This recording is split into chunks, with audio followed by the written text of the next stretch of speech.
É o programa A Bíblia no Meu Dia a Dia, essa oportunidade maravilhosa de pararmos diante da Sagrada Escritura para ouvirmos a voz de Deus e entender aquilo que Ele quer nos indicar como um caminho de santificação, uma vivência concreta da nossa fé e da nossa dimensão cristã. E nós estamos estudando os Atos dos Apóstolos. Então, se você tem o seu caderno de estudo bíblico, anota aí Atos dos Apóstolos, capítulo 4, versículos de 1 a 22. Atos dos Apóstolos, capítulo 4, versículos de 1 a 22. Vamos rezar pedindo o Divino Espírito Santo que nos ilumine e nos faça colher de Deus aquilo que Ele quer falar conosco através do texto sagrado. Pelo sinal da Santa Cruz, livra-nos Deus nosso Senhor dos nossos inimigos, no nome do Pai, do Filho e do Espírito Santo. Amém. Vinde, Espírito Santo, enchei os corações dos vossos fiéis e acendei neles o fogo do vosso amor. Enviai o vosso Espírito e tudo será criado e renovareis a face da terra. Oremos, ó Deus que instruíste os corações dos vossos fiéis, com a luz do Espírito Santo. Fazei que apreciemos retamente todas as coisas, segundo o mesmo Espírito, e gozemos sempre da sua consolação, por Cristo Senhor nosso. Amém. Vamos ouvir o que o Senhor tem para nos dizer a partir do texto sagrado. Atos dos Apóstolos, capítulo 4, versículo 1.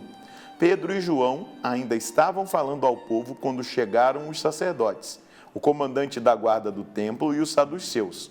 Estavam irritados, porque os apóstolos ensinavam o povo e anunciavam em Jesus a ressurreição dos mortos. Eles prenderam Pedro e João e os colocaram na prisão até o dia seguinte, pois estava anoitecendo. Todavia, muitos que tinham ouvido a palavra abraçaram a fé, e o número dos homens chegou a uns 5.000. No dia seguinte, reuniram-se em Jerusalém os chefes, os anciãos e os escribas. Estavam presentes o sumo sacerdote Anás e também Caifás, João, Alexandre e todos os que eram da linhagem do sumo sacerdote. Fizeram Pedro e João comparecer diante deles e os interrogaram: com que poder ou em qual nome vós fizestes isso? Então Pedro, pleno do Espírito Santo, disse-lhe: chefes do povo e anciãos, hoje estamos sendo interrogados por termos feito bem a um enfermo e pelo modo como foi curado. Ficai, pois, sabendo todos vós e todo o povo de Israel, este homem está curado diante de vós por meio do nome de Jesus Cristo, o Nazareno, que vós crucificastes, a quem Deus ressuscitou dos mortos. Este é a pedra que vós, os construtores, desprezastes e que se tornou a pedra angular. Em nenhum outro há salvação, pois não existe debaixo do céu outro nome dado à humanidade pelo qual devamos ser salvos. Os que interrogavam ficaram admirados ao verem a coragem de Pedro e de João, por serem pessoas simples e sem instrução. Verificaram que eles tinham estado com Jesus, mas vendo junto deles em pé o homem que tinha sido curado, nada podiam dizer em contrário. Então mandaram que saísse do sinédrio e começaram a discutir entre si: que vamos fazer com esses homens? Eles realizaram um sinal notório e o fato tornou-se de tal modo conhecido por todos os habitantes de Jerusalém que não podemos negá-lo. Contudo, a fim de que o assunto não se espalhe ainda mais entre o povo, vamos intimidá-los para que não falem mais a ninguém a respeito desse nome. Chamaram de novo Pedro e João e ordenaram-lhes que de modo algum falassem ou ensinassem em nome de Jesus. Pedro e João responderam: julgai vós mesmos se é justo diante de Deus que obedeçamos antes a vós do que a Deus. Quanto a nós, não podemos deixar de falar sobre o que vimos e o que ouvimos. Então, insistindo em suas ameaças, e como não tivessem meio de castigá-los, deixaram Pedro e João em liberdade, por causa do povo. De fato, todos glorificavam a Deus pelo que havia acontecido. O homem no qual se operara este sinal da cura tinha mais de 40 anos. Olha que texto da Escritura Sagrada que testemunha a ação do Espírito Santo para nós. Vamos aqui colocar também aquilo que é princípio eterno. Princípio eterno. Então, onde nós podemos ver aqui um princípio eterno? Versículo 11 e versículo 12. Versículo 11 e versículo 12. Este é a pedra que vós, os construtores, desprezastes e que se tornou a pedra angular. Jesus sempre será essa pedra angular. E para muitos ele vai ser pedra de tropeço. Versículo 12. Em nenhum outro há salvação, pois não existe debaixo do céu outro nome dado à humanidade pelo qual devemos ser salvos. Então, esse princípio eterno. Depois, aqui no texto, nós vamos ver a ousadia de Pedro em dizer, diante das ameaças do sinédrio reunido ali: antes, nós devemos obedecer a Deus que aos homens. Nós devemos anunciar, nós devemos testemunhar Jesus Cristo. Isso já deve falar ao nosso coração. Isso já deve falar ao meu coração e ao seu coração. E nós precisamos colher a mensagem de Deus desse texto para nós no dia atual. Eu quero olhar para você e dizer para você algo importante. Tentarão nos calar da mesma maneira. Quererão, no nosso tempo, impedir-nos de testemunhar que em nenhum outro há salvação. Existe uma tendência de querer igualar todas as religiões como se a religião cristã fosse igual a todas. Não. Existe a dimensão da revelação divina e essa revelação chega à sua plenitude em Jesus Cristo. E só em Jesus Cristo, só nesse nome, como vai dizer aqui, a humanidade pode ser salva. Não existe, não é em nome de nenhum outro fundador de religiões que tem aí. A igreja reconhece sementes do verbo nessas religiões, mas não existe salvação fora de Jesus Cristo, não existe salvação fora da igreja, e nós precisamos entender isso. Gente, padre, então como é que essas pessoas que estão nessas outras religiões, que nunca ouviram falar do nome de Jesus, serão salvas? Isso aí é com o Senhor. Mas aqueles que conheceram Jesus, aqueles que ouvem, por isso que nós devemos evangelizar, levar o evangelho a todas as nações, a todos os povos, como foi ordem de Jesus Cristo, porque é no nome de Jesus que nós encontramos salvação, em nenhum outro há salvação.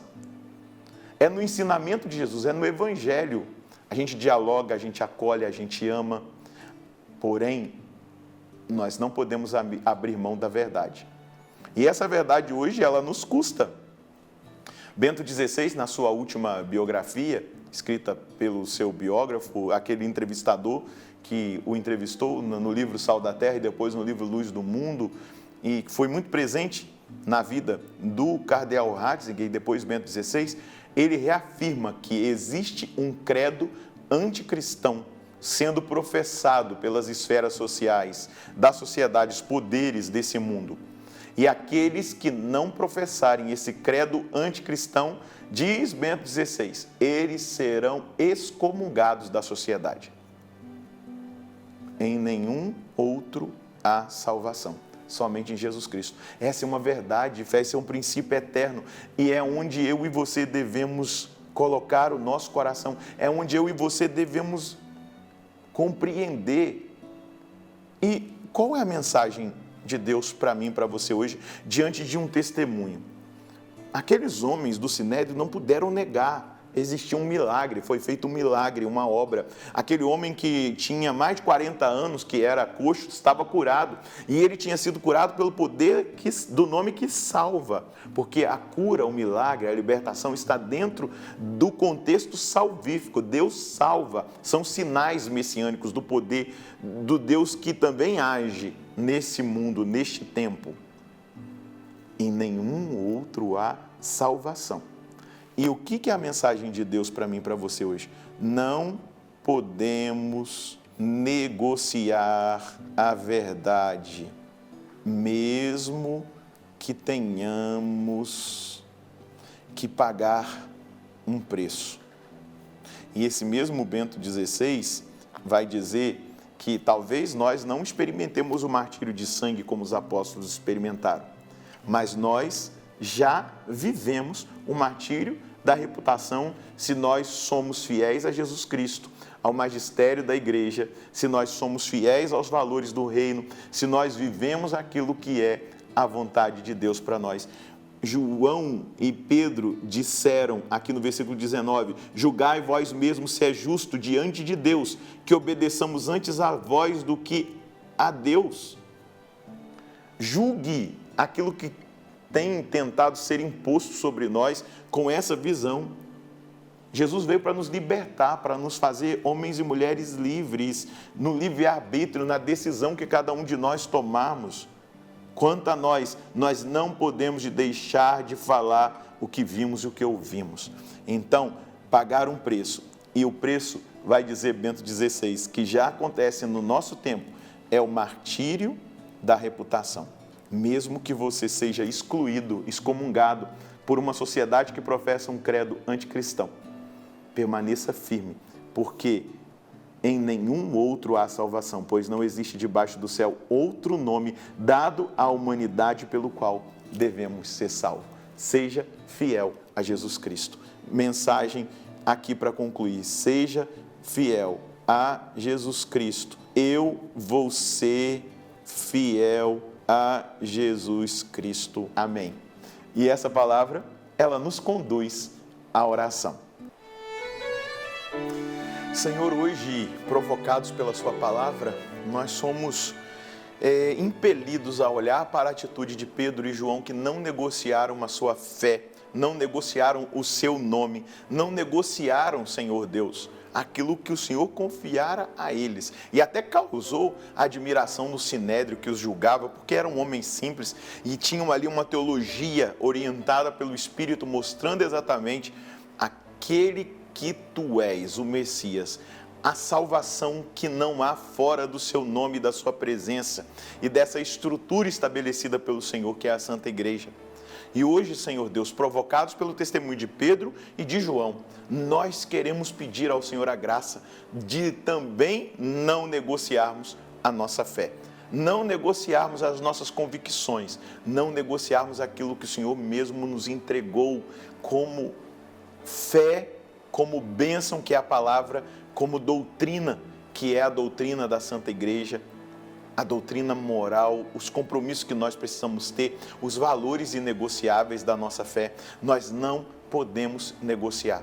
E nós pedimos, Senhor, a graça de darmos testemunho do Senhor, onde nós estivermos. Com os da nossa família, com os nossos amigos, na sociedade, no nosso trabalho, na universidade, na escola, onde nós estivermos, nas redes sociais, que nós sejamos testemunhas do Senhor e não tenhamos medo do martírio da reputação, porque se formos fiéis ao Senhor, nós seremos excomungados da sociedade que professa um credo anticristão, mas nós professamos que nós cremos em Jesus Cristo e que não há salvação fora do Senhor. Muito obrigado, Senhor, por essa revelação e por essa graça que toca em cada um de nós no dia de hoje. Muito obrigado por nos orientar e por nos indicar o caminho da salvação. Existe um caminho que nós precisamos fazer, que é esse caminho do testemunho, que é esse caminho da coragem, da ousadia que o Espírito Santo nos traz e nos faz experimentar. Provocado por essa palavra e pelo testemunho do apóstolo Pedro e do apóstolo São João, nós precisamos acreditar ainda mais e dar crédito a essa palavra, de que não há salvação fora de Jesus Cristo, e que Ele é o nosso Salvador. E aí darmos testemunho, mesmo que nós passemos pelo martírio da reputação. Mas nós seremos fiéis e reconhecidos pelo Senhor. Sendo fiéis, reconhecidos por Ele, nós experimentaremos salvação. Que Deus abençoe você, que Ele abençoe a sua família e nós nos encontraremos no próximo programa. No nome do Pai, do Filho e do Espírito Santo. Amém.